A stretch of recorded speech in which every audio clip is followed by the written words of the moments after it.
So, you finally decided to start investing, but then got hit with conflicting advice from all over the internet. Half the people are telling you to buy ETFs, while the other half says index funds are the smarter move. And once you start hearing terms like mutual funds, expense ratios, and market indexes, it suddenly feels way more complicated than it should. So how do you actually know what these things are, and which one makes sense for you? In this video, I'm going to break down ETFs, index funds, and mutual funds in a simple, practical way. Not with complicated finance jargon, not with hype. Just the information you actually need to understand before you put your money anywhere. Hey, I'm Larry, a semi-retired electrician who's figured out simple money systems that actually work. And stick around until the end. I've got a free gift for you that'll help you set this up fast. If you've ever wanted to invest, but felt overwhelmed by all the different fund options, this is for you. Because when people get confused, they usually do one of two things. They either freeze and never start, or they jump into something they don't fully understand. And neither one is a great long-term strategy. So before we compare ETFs, index funds, and mutual funds, we need to start with the basics. Step 1. Understand what a fund actually is. Because once you understand this part, everything else gets a whole lot easier. A fund is basically a large pool of money from many investors. That money is then used to buy a collection of investments, things like stocks, bonds. So instead of you trying to buy dozens or hundreds of investments individually, the fund does it for you. Think of it like this. Imagine you and a group of people all throw money into one giant basket. Instead of buying one company each, the basket spreads the money across many different companies. That way, everyone owns a small piece of the entire basket. And this is important because it leads to one of the biggest advantages in investing: diversification, which is really just a fancy word for spreading your money out. Because if all your money is sitting in one company and that company struggles, your investment can get hit hard. But if your money is spread across hundreds of companies, one bad company matters a whole lot less. Some investments go down, others go up, and the overall group helps balance things out over time. That's the core idea behind funds. They're designed to make investing simpler and less risky than trying to pick individual stocks on your own. And now that you understand what a fund actually is, let's look at the different types of funds, starting with one of the most popular for beginners. Step 2. Understand what an index fund actually does. Because this is where a lot of beginners get confused. An index fund is a type of mutual fund that automatically follows a group of companies. And that group is called an index. For example, the S&P 500 is an index made up of 500 of the largest companies in the United States. Companies like Apple, Microsoft, Amazon, and hundreds more. So instead of trying to beat the market by picking winners, an index fund simply follows the market. It automatically buys the companies inside that index, which means you're not relying on one person to constantly guess what stock will go up next. The system just follows the overall market, and that's exactly why so many long-term investors like index funds. They're simple, low maintenance, and usually very low cost, because there's no expensive manager constantly buying and selling stocks all day. Now here's the key thing beginners need to understand. When you buy an index fund, you're not buying one company. You're buying exposure to an entire group of companies all at once. So if one company struggles, it barely affects the overall fund. And historically, broad market index funds have performed very well over long periods of time. Not because they're flashy, but because they're consistent. Now there is one small thing that surprises a lot of beginners. You can't buy or sell an index fund instantly during the trading day.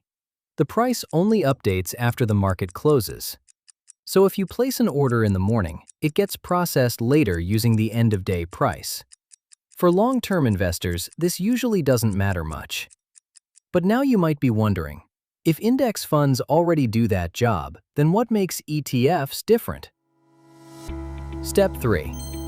Understand why ETFs became so popular. Because ETFs and index funds are extremely similar in many ways. But there's one big difference. ETF stands for Exchange Traded Fund. And just like an index fund, an ETF can hold hundreds of different investments inside one fund. So you still get diversification, you still get broad exposure. And many ETFs also track major indexes like the S&P 500.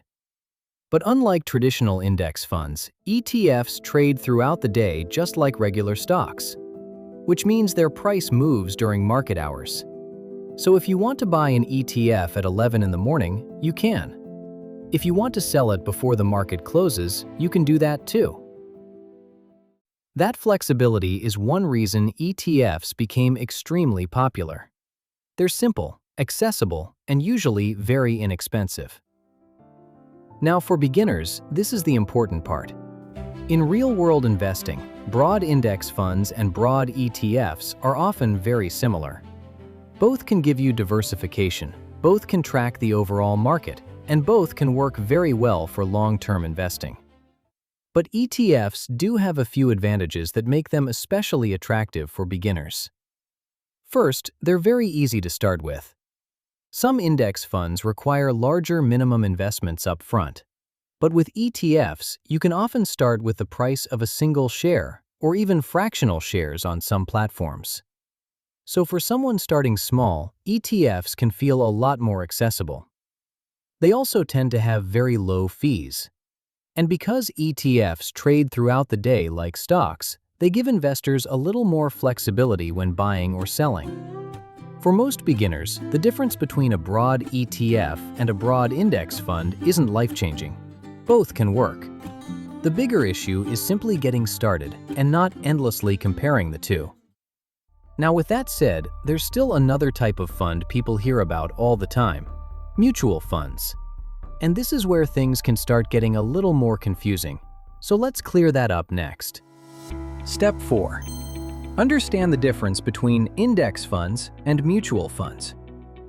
Because a lot of people think these are completely separate things. But technically, an index fund is actually a type of mutual fund. The real difference comes down to how the fund is managed. Most index funds are passively managed. That means they simply follow an index automatically. But many traditional mutual funds are actively managed, which means there's usually a professional manager or even a team trying to pick investments that they believe will outperform the market. So instead of just following the S&P 500 automatically, they're trying to beat it. Now that sounds great in theory, but here's the problem. Actively managed mutual funds often charge much higher fees because you're paying for the management, the research, and all the buying and selling happening behind the scenes. And over long periods of time, those higher fees can eat into your returns, especially over decades of consistent investing. Now, some actively managed mutual funds do outperform the market for periods of time, but many don't, which is exactly why so many beginner investors eventually lean toward low-cost index funds or ETFs instead. They're simple, reliable, and historically hard to beat over the long run. And honestly, this is where a lot of people overcomplicate investing. They think successful investing means constantly chasing the perfect strategy. But most long-term wealth is usually built through consistency, not constant switching. Which leads to the next important question. What should beginners actually do? Step 5.